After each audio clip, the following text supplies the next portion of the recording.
আসসালামু আলাইকুম। আন্তর্জাতিক সর্বশেষ আপডেট সংবাদে আপনাকে স্বাগতম। শুরুতেই জানিয়ে দেব সংবাদ শিরোনাম। শুরুতে জানিয়ে দেব ইসরায়েলি বিমান ঘাঁটি ঝাঁঝরা করে দিল ইরান, নিশ্চিত করল CNN। জানিয়ে দেব ইরানে হামলার পর এবার বৈরুতে আরও বেশি পাল্টা হামলা চালালো ইসরায়েল। এছাড়া রয়েছে ইরান বড় ভুল করছে, এর চড়া মূল্য দিতে হবে, হুমকি দিচ্ছেন নেতানিয়াহু। জানিয়ে দেব আমি প্রেসিডেন্ট থাকলে ইসরায়েলে কখনোই হামলা হতো না, দাবি করছেন ডোনাল্ড ট্রাম্প। সর্বশেষ জানিয়ে দেব ইসরায়েলে এক রাতে 181টি ক্ষেপণাস্ত্র ছুড়ল ইরান। এতক্ষণ শুনছিলেন সংবাদ শিরোনাম, এবারে বিস্তারিত। ইসরায়েলি বিমান ঘাঁটি এবার ঝাঁঝরা করে দিয়েছে ইরান, নিশ্চিত করেছে CNN। দখলদার ইসরায়েলের সামরিক অবকাঠামো লক্ষ্য করে মঙ্গলবার রাতে ব্যাপক হামলা চালিয়েছে ইরান। এর মধ্যে অন্যতম ছিল নেভাতিম বিমান ঘাঁটি। যুক্তরাষ্ট্রের সংবাদ মাধ্যম CNN হামলার ভিডিও বিশ্লেষণ করে জানিয়েছেন, নেভাতিম ঘাঁটিতে অন্তত কয়েক ডজন মিসাইল ছুড়ছে ইরান, যেগুলো একের পর এক ঘাঁটিতে আঘাত হেনেছে দেখা গেছে। সংবাদ মাধ্যমটি জানিয়েছে, তারা যে দুটি ভিডিও বিশ্লেষণ করছে সেগুলোর মধ্যে একটি ধারণ করা হয়েছে আরাত আন নাকাব শহর থেকে।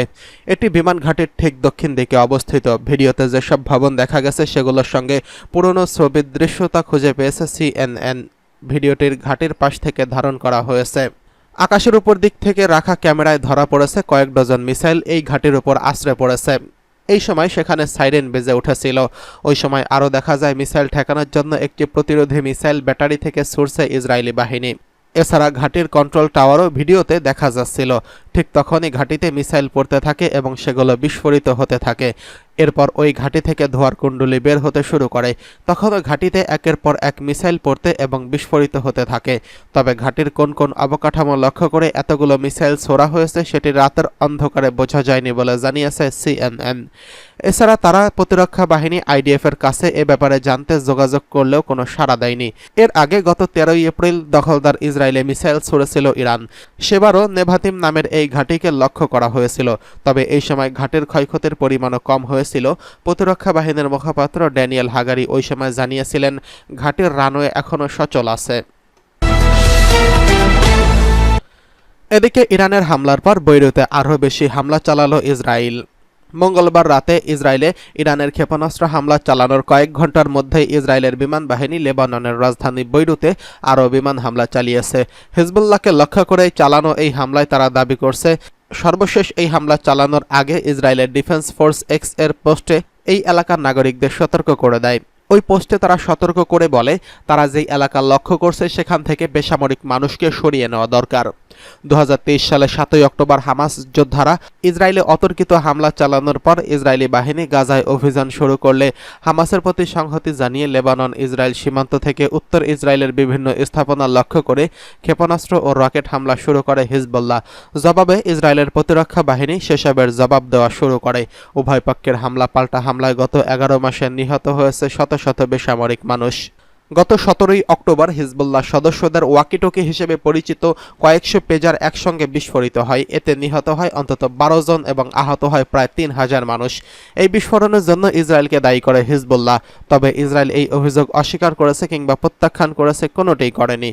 পেজার বিস্ফোরণে দুদিন পর থেকে ইসরায়েলে বিমান অভিযান শুরু করে IDF। গত এক সপ্তাহেরও বেশি সময় ধরে চলা সেই অভিযান ইতিমধ্যেই হিজবুল্লাহর প্রধান নেতা এবং সেক্রেটারি জেনারেল হাসান নাসারুল্লাহ এবং বেশ কয়েকজন জ্যেষ্ঠ কমান্ডার সহ শত শত মানুষ নিহত হয়েছেন। কেবল রোববারের হামলাতেই নিহত হয়েছে 105 জন। ইরান বড় ভুল করছে, এর জন্য চড়া মূল্য দিতে হবে, নেতানিয়াহুর হুমকি। ইরান অভূতপূর্ব মিসাইল হামলার পর মুখ খুলেছেন দখলদার ইসরায়েলের প্রধানমন্ত্রী নেতানিয়াহু। তিনি বলেছেন, ইসরায়েলে মিসাইল ছুড়ে ইরান বড় ভুল করছে, তারা এর মূল্য দেবে।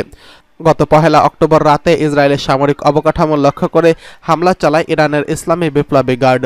ইরানের হামলার পর নিজস্ব নিরাপত্তা পরিষদের সঙ্গে বৈঠকে বসেন যুদ্ধ অপরাধের অভিযোগে অভিযুক্ত নেতানিয়াহু। বৈঠক শুরুর আগে ইরানের বিরুদ্ধে হুঁশিয়ারি বাক্য উচ্চারণ করেন তিনি।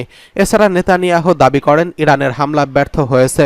তিনি বলেন, ইসরায়েলের প্রতিরক্ষা ব্যবস্থার কল্যাণে ইরানের হামলা নস্যাৎ করা সম্ভব হয়েছে। আমাদের প্রতিরক্ষা ব্যবস্থা বিশ্বের সবচেয়ে উন্নত। তিনি আরও বলেন, ইরান সরকার আমাদের প্রতিরক্ষার দৃঢ় সংকল্প, আমাদের জবাব দেওয়ায় দৃঢ় সংকল্প বোঝে না। হামাস নেতা ইয়াহিয়া সিনওয়ার বোঝেনি, মোহাম্মদ দেইফ বোঝেনি, হিজবুল্লাহর প্রধান হাসান নাসরুল্লাহ বোঝেনি, প্রধান সামরিক কমান্ডার ফুয়াদ শখর বোঝেননি। খুব সম্ভবত তেহরানে যারা আছে তারাও বোঝে না। তারা বুঝবে যে আমাদের উপর যারা হামলা চালায় আমরা তার উপর পাল্টা হামলা চালাবো। দখলদার ইসরায়েলের প্রধানমন্ত্রী দাবি করছেন, ইরানের প্রক্সি বাহিনী ব্যর্থ হচ্ছে, তারা জয়ী হচ্ছেন আর তারাই জয়ী হয়ে যাবেন এবং যুদ্ধে যত লক্ষ্য আছে তার সবই অর্জন করবেন। আমি প্রেসিডেন্ট প্রার্থী থাকলে ইসরায়েলে কখনোই হামলা হতো না, দাবি করছেন ডোনাল্ড ট্রাম্প। সাবেক যুক্তরাষ্ট্রের প্রেসিডেন্ট ডোনাল্ড ট্রাম্প বলেছেন, তিনি যদি এখন প্রেসিডেন্ট থাকতেন তাহলে ইসরায়েলে কখনো হামলা হতো না। মঙ্গলবার ইসরায়েলের বিভিন্ন জায়গায় প্রায় 2 শতাধিক মিসাইল ছুড়ছে ইরান। এই হামলার পরই এমন মন্তব্য করেছেন ডোনাল্ড ট্রাম্প। তিনি বলেছেন, কিছুক্ষণ আগে ইরান ইসরায়েলে 181টি ব্যালিস্টিক মিসাইল ছুড়ছে, আর আমরা এতদিন অনেক দিন তৃতীয় বিশ্বযুদ্ধের কথা বলে আসছি। আমি কোনো ভবিষ্যৎবাণী করতে চাই না, কারণ এগুলো আমাদের সবসময় সত্য হয়ে যায়। যদি আমি প্রেসিডেন্ট থাকতাম ইসরায়েল মঙ্গলবারে হামলা কখনো হতো না। ডোনাল্ড ট্রাম্প দাবি করেন, বর্তমান প্রেসিডেন্ট জো বাইডেন এবং ভাইস প্রেসিডেন্ট কমলা হ্যারিস ক্ষমতাহীন, এর কারণে তারা ইরানের বিরুদ্ধে কোনো ব্যবস্থা নিতে পারছে না। তিনি বলেন, ইরান দেউলিয়া হওয়ার পথে ছিল, তাদের কাছে কোনো অর্থ ছিল না। হামাসকে দেওয়ার মতো কোনো অর্থ তাদের ছিল না, হিজবুল্লাহকে দেওয়ার মতো অর্থ ছিল না। তাদের বিরুদ্ধে এখন লড়াই করতে হচ্ছে। সাবেক মার্কিন প্রেসিডেন্ট দাবি করেছেন, বর্তমানে ভাইস প্রেসিডেন্ট কমলা হ্যারিস ইরানকে নগদ অর্থ দিয়েছেন, তবে ট্রাম্প এর মাধ্যমে কি বুঝিয়েছেন সেটি স্পষ্ট নয়। ইসরায়েলে আজ এক রাতে 181টি ক্ষেপণাস্ত্র ছুড়ছে ইরান। মঙ্গলবার রাত জুড়ে ইসরায়েলকে লক্ষ্য করে 181টি ব্যালিস্টিক ক্ষেপণাস্ত্র ছুড়ছে ইরানের সেনাবাহিনীর এলিট শাখার প্রধান ইরানি রেভলিউশনারি গার্ডস কর্প IRGC। অধিকাংশ ক্ষেপণাস্ত্রই অবশ্য লক্ষ্যবস্তুতে আঘাত হানার আগে ধ্বংস করে দিয়েছে ইসরায়েলের প্রতিরক্ষা বাহিনী, তবে কয়েকটি ধ্বংস করা যায়নি। সেসব ক্ষেপণাস্ত্রের আঘাতে পশ্চিম তীর এলাকায় একজন ফিলিস্তিনি নিহত হয়েছেন এবং আহত হয়েছেন আরও 2 ইসরায়েলি। IDF কর্মকর্তাদের বরাত দিয়ে এই তথ্য জানিয়েছে ইসরায়েলের দৈনিক টাইমস অফ ইসরায়েল এবং AFP। ইরানের এই ব্যাপক ক্ষেপণাস্ত্র হামলা এবং ইসরায়েলের ক্ষেপণাস্ত্র প্রতিরক্ষা ব্যবস্থার মাধ্যমে সেগুলো আকাশে ধ্বংস করার প্রক্রিয়া চলতে থাকায় রাতব্যাপী শব্দে কেঁপে কেঁপে উঠেছে পুরো এলাকা। জেরুজালেম থেকে জর্দান পর্যন্ত শোনা গেছে শব্দ। রাতের আকাশ আলোকিত হয়ে উঠেছিল একের পর এক ক্ষেপণাস্ত্র ধ্বংসের জোরে। হামলার আঘাত থেকে বাঁচতে ওই রাতের মধ্যে ইসরায়েলের বিভিন্ন বোমা সুরক্ষা কেন্দ্রে আশ্রয় নিয়েছেন প্রায় 1 কোটি মানুষ। বিভিন্ন টেলিভিশন চ্যানেলের প্রতিবেদক, যাদেরকে এই সময়ে সংবাদ সংগ্রহের জন্য বাইরে লাইভ কাজ করতে হচ্ছে, তারাও বোমা সতর্কতার জন্য মাটিতে শুয়ে লাইভ দিচ্ছিলেন। ইরানের রেভলিউশনারি গার্ডের এক জ্যেষ্ঠ কর্মকর্তা রয়টার্সকে জানিয়েছেন, ইসরায়েলের 3টি সেনা ঘাঁটি লক্ষ্য করে মঙ্গলবার রাতে ক্ষেপণাস্ত্র হামলা চালিয়েছে IRGC। ইরানের সর্বোচ্চ আধ্যাত্মিক নেতা আয়াতুল্লাহ আলী খামেনি নিজে এই হামলার নির্দেশ দিয়েছেন। এদিকে ইরান থেকে হামলা শুরু করার পর যুদ্ধকালীন মন্ত্রিসভা জরুরি বৈঠক ডাকেন ইসরায়েলের প্রধানমন্ত্রী বেঞ্জামিন নেতানিয়াহু। বৈঠক শেষে এক বক্তব্যে তিনি বলেছেন, ইরান আমাদের অনেক বড় ভুল করছে, এই ভুলের জন্য ইরানকে চড়া মূল্য দিতে হবে। ইরানে হামলা চালানোর হুমকিও দিয়েছেন তিনি।